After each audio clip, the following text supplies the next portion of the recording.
Hello students, in last video we have completed our 16th chapter and today we are going to start a new chapter known as biodiversity and its conservation. So we are beginning with the new chapter, that is chapter number 15, and its name is biodiversity and its conservation. Here introduction is given and here it is said that if an alien visits from any distant galaxy to our planet, okay, or visits our planet from any distant galaxy, okay, if any alien comes from the distant galaxy to our planet, then he may get amazed by looking the very rich biodiversity of our Earth. If any alien from a distant galaxy visits our planet, then he may get amazed by looking the rich biodiversity of our planet. Our planet has very high biodiversity, and how can we say that our planet has very high biodiversity? See, we have 20,000 species of ants. We have 20,000 species of ants, and we have 3 lakh species of beetles.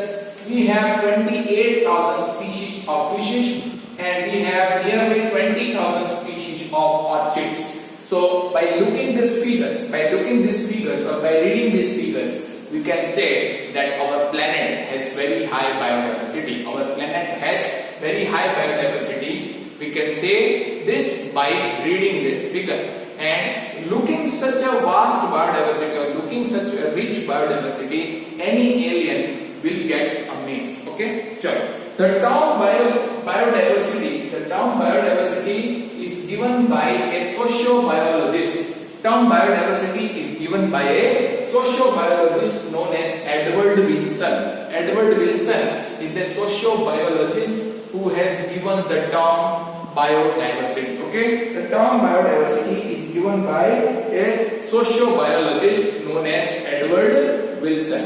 And there are 3 types of diversity. There are 3 types of diversity known as genetic diversity, species diversity, and ecological diversity. Actually, there are 3 types of diversity: genetic diversity, species diversity, and ecological diversity. Now, what is genetic diversity? A single species might show high diversity at the genetic level over its distributional range. The diversity which exists at genetic level. The diversity which exists at the genetic level is known as genetic diversity, and it is exhibited by a single species over its distributional range. The diversity that is exhibited by any species over its distributional range at genetic level is known as genetic diversity. Okay? The genetic variation shown by medicinal plant Rauwolfia vomitoria growing in the Himalayan region might be in terms of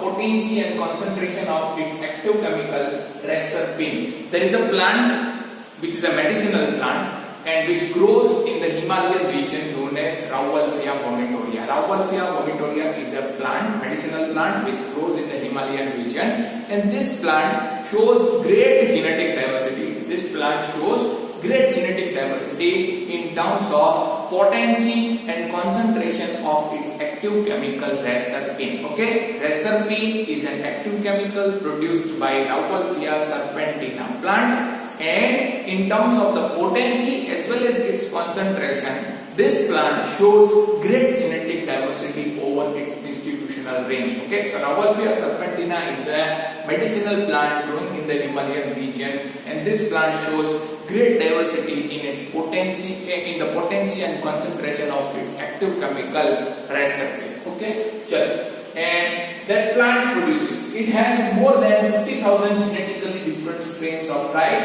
India has more than 50,000 genetically different strains of rice and 1,000 varieties of mango. So India has more than 50,000 genetically different varieties of rice and more than 1,000 varieties of mango. So India has very large genetic diversity. Okay. Next is species diversity. The diversity which exists at the species level is known as species diversity. Diversity which exists at the species level is known as species diversity. Say for example, the Western Ghats have more number of amphibians or more species of amphibians than the Eastern Ghats. Okay, Western Ghats have more species of amphibians than Eastern Ghats. So here it is known as species diversity. Okay, so more number of species are present in the Western Ghats and less number of the species are present in the Eastern Ghats. So diversity at the species level is known as species diversity. For example, the Western Ghats have a greater amphibian species diversity than the Eastern Ghats, that is known as species diversity. Now let's talk about ecological diversity. See, India has many things like desert, India have alpine meadows, India have estuaries, India have rainforest, India also have mangroves, India have coral reef, okay, India has wetland, everything is there. India has many type of ecosystems. India has many type of ecosystem like coral reef, estuaries, rainforest, desert, okay, wetlands. Many type of ecosystems are there, or many type of ecological variations are found across the India. But there is a country known as Norway, and Norway is a Scandinavian country. So Scandinavian country is cold, so there is no such ecological diversity like India is there. Okay, in Norway there is no such ecological diversity. Norway doesn't have desert, Norway does not have estuary, Norway does not have wetlands. Okay, Norway just have cold regions or alpine meadows, we can say. Okay, so India has a greater ecological diversity, or diversity at the ecosystem level is known as ecological diversity. Diversity at the ecological level is known as ecosystem level. Diversity at the ecosystem level is known as ecological diversity. For instance, India has desert, rainforest, mangrove, coral reef, wetlands, estuaries, and alpine meadows, and has greater ecosystem diversity than a Scandinavian country like Norway. Okay, and so we say that we have a large biodiversity in India as well as in the world, and we are losing this biodiversity at an alarming pace. So there is growing concern regarding this loss of biodiversity, and everybody is becoming aware about how to conserve this biodiversity. Okay, how can we conserve this biodiversity? That is our growing concern. Okay, because we are losing biodiversity at an alarming pace. So for that, we need to know that how many species are there on the earth and how many are there in India. Okay, so we want to learn the loss of biodiversity, but for that we need to know actually how many species are there on the earth and how many species are there in the India. So let's talk about that. Since there are published records of all species discovered and named, we know how many species in all have been recorded so far, but it is not easy to answer the question of how many species are there on the earth. See, we have records of discovered and mentioned species. We have discovered and mentioned as well as named species. So we can know that how many species are discovered, but we cannot say about the undiscovered species which are there on the earth. So we can't say about the total number of the species which are there on the earth. Okay, we can say the number of the discovered species, but we don't know how many undiscovered species are there. So if one asks that how many species are there on the earth in total, then we can't give answer of such questions because we don't know anything regarding the undiscovered species. We can easily say the number of the discovered and named species by reading the published data, but we can't give the number of the undiscovered species. Okay, and that's why we can't give the total number of the species which are there on the earth. Okay, so answer of total number of species is difficult to explain, okay, or to give. So according to IUCN, IUCN is International Union for Conservation of Nature. IUCN is International Union for Conservation of Nature, and this institution gave data in 2004. So IUCN 2004 data says the total number of the plant and animal species described so far is slightly more than 1.5 million, but we have no clear idea of how many species are yet to be discovered and described. So IUCN data itself says that discovered species are about 1.5 million, including both plant and animal. According to IUCN 2004 data, the total discovered species on the earth, including animal and plant, are 1.5 billion. And it says further that we don't have any idea about the undiscovered species which are there on the earth. Okay, so how many species are there to be described, we don't know. That is said by IUCN itself. Okay, so IUCN is an institution which gave a data about the number of the species on the earth, that is 1.5 billion, but they are discovered species. They didn't speak about the undiscovered species of the earth. Sure. Estimates widely vary, very widely, and many of them are only educated guesses. Some scientists may guess also that how many species are there. They give guesses like that this many number of the species will be there, this many number of the species will be there. Okay, but these are merely educated guesses. Okay, they don't have any kind of proof regarding that. Okay, for many taxonomic groups, species inventories are more complete in the temperate region than the tropical regions.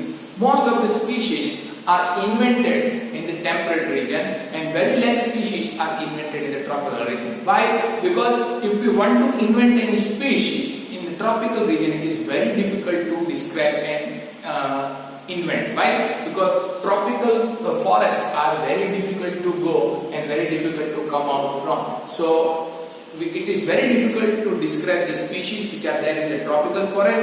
It is very easy to describe the species of the temperate forest. So most of the inventories are complete in the temperate region and very less inventories are there in the tropical region. So, considering that an overwhelmingly larger proportion of the species waiting to be discovered are in the tropics, biologists make a statistical comparison of the temperate and tropical species richness of an exclusively studied group of insects and extrapolate this ratio to the other group of the animals and plants to come up with a gross estimate of number of the species on earth. Very long sentence is there. Okay, so how can we say that this many species are there in total in the earth? How can we calculate the total number of the species on earth? Okay, because IUCN itself has said that we don't have the data. So what will the scientists do? Scientists will try to study the number of species which is widely explained in tropical and temperate region. Okay, one species of insect which is completely explained in tropical and temperate region, the number of that species will be taken by scientists. Okay, scientists will take the number of the insects which is completely described in the tropical and temperate region, and through the number of that insect species they will try to extrapolate that number and they will try to get the other species number. Okay, they will try to get the other species number from the species of the insect. Like say for example, if in the tropical region such many species this many species are there, then this many species of the mammals will be there, this many species of the birds will be there, this many species of the reptiles will be there. In this manner they will try to extrapolate this number. Okay, and they get the species, the number of the other species. Okay, scientists actually don't go and count the other species. Scientists actually don't go and count the other species, but they will just take most widely described species of insect in temperate and tropical region. They will take just most widely described species of insect in tropical and temperate region and they will count their number, and through that number they will derive the number of the other species. Okay, are you getting this? So actually scientists don't go and count the all species of the earth, but they will take the most widely described species of insect, they will count their number and then they will try to extrapolate that ratio to the other species, that this many species of the animals will be there in that area. Okay, so biologists make a statistical comparison of the temperate and tropical species richness of exhaustively studied group of insects and extrapolate this ratio to the other group of the animals and plants to come up with a gross estimate of total number of species on earth. Some extreme estimates range from 20 to 50 million, but a more conservative and scientifically sound estimate made by Robert May places the global species diversity at about 7 million. The extreme estimates that are made by the scientists say that there are 20 to 50 million species on the earth. Okay? Extreme estimates which are made by the scientists say that there are 20 to 50 million species of the organisms on the earth. But the most acceptable data is given by Robert May. Okay? Most acceptable data is given by Robert May. He said that there is 7 million species of organisms on the earth. Okay? Robert May places the global species diversity at about 7 million. Okay? So this is how scientists have calculated the total number of the species on the earth. So let us look at some interesting aspects about the earth's biodiversity based on the currently available species inventories. More than 70% of the all species recorded are animals, while plants comprise not more than 22% of the total. See, out of the total discovered species, 70% species are discovered only from animals. Okay? Or 70% are only of animals. Okay? Out of total discovered species of all organisms, the 70% species belong to animals and only 20% species belong to plants. Okay? Out of total 100% species of all organisms, the 70% belong to animals and 22% belong to plants. 70% belong to animals and 22% belong to plants. હવે એ 70% માં બી out of that 70% also 70% belong to insect. Okay?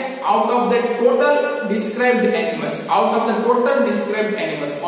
the total discovered animals, 70% are insects. 70% are insects.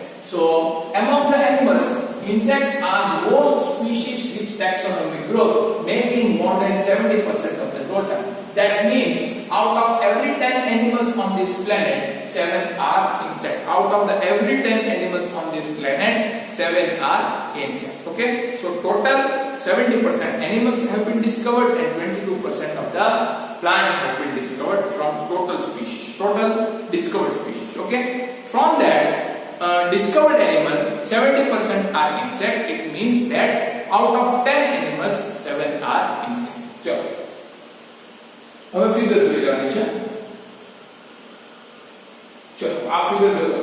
This figure explains biodiversity of the invertebrates. This figure explains biodiversity of the vertebrate, and this figure explains biodiversity of the plants. Okay? હવે invertebrates માં most widely discovered species are insect. Then comes other animal groups. Then comes mollusk. Mollusk is the second largest phylum of the animal kingdom. Okay, so insect is the highest. Insect have highest number of the species. Okay, highest number of the species is of insect. Then comes mollusk. Second highest is mollusk in terms of phylum. But if you talk about all phylums together, other animal group will be second. Okay, other animal group will be second. Then comes mollusk. And then comes the crustacean. This is about invertebrate. So invertebrate માં શું છે? Descending invertebrate માં શું છે? Descending order, insect, other animal group, mollusk and crustacean. Insect, other animal group, mollusk and crustaceans. This is the descending order. चलो, let's talk about the vertebrates. Invertebrates, fishes comprises most of the part. Okay, or takes over the most of the part. Most of the species belong to fish. Then comes the reptile. Birds. Then comes the bird. Third is reptile, and fourth is amphibian, and fifth is mammal. Okay, so fish, birds, reptile, amphibian, and mammal. Okay, fish, bird, reptile, amphibian, and mammal. Fish, bird, reptile, amphibian, and mammal. This is the distribution of the vertebrate animals. Let's talk about plants. In plants, most of the species are of fungi. And then comes angiosperm, then comes algae, then comes moss, then comes fern, then last is the lichen. So fungi is the highest number. Fungi has the highest number. Angiosperm is the second one. Algae is the third one. Moss fourth. lichen, fern fifth, lichen sixth. So this is the descending order of the plants. Okay. Now here it is said that in this species number, prokaryotes are not involved because the prokaryotes do not come under the basis of classification. Okay, so basis of classification of eukaryote and basis of classification of prokaryote is completely different. Okay, so we cannot classify prokaryote as we classify the eukaryote. So their basis of classification is completely different. If we want to classify prokaryote, then we have to consider the molecular level and we also have to consider the biochemical level. Okay, because we don't have proper criteria to classify the prokaryotes. Because we don't have proper criteria to classify the prokaryotes, so we do not count prokaryotes in the above graphs. Okay, because we don't have proper criteria to classify the prokaryotes. We have proper criteria to classify the eukaryotic animals and organisms, but we don't have proper criteria to classify the prokaryotic organisms, and that's why prokaryotes are not shown in the above graph. And if we consider the biochemical criteria and the molecular criteria, then the number of the prokaryotes will be higher than all above species. Number of the prokaryotes will be higher than all above species. Okay, so last paragraph. It should be noted that these estimates do not give any figure for the prokaryotes.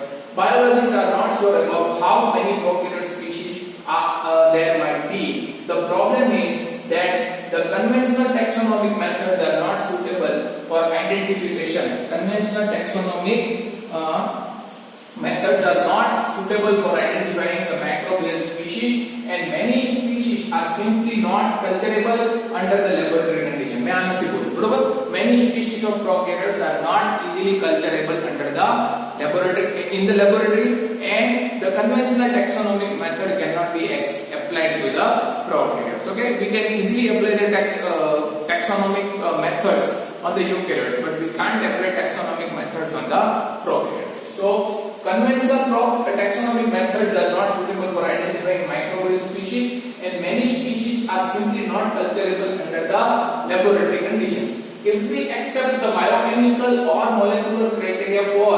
delineating species for this group, then their diversity alone might run into millions. So if we consider the molecular criteria as well as the biochemical criteria, then their number may reach the highest in the all species. Okay, so this is all about how many number of species are there on Earth. We have not discussed how many species are there in India. We will talk about that in the next video. Okay.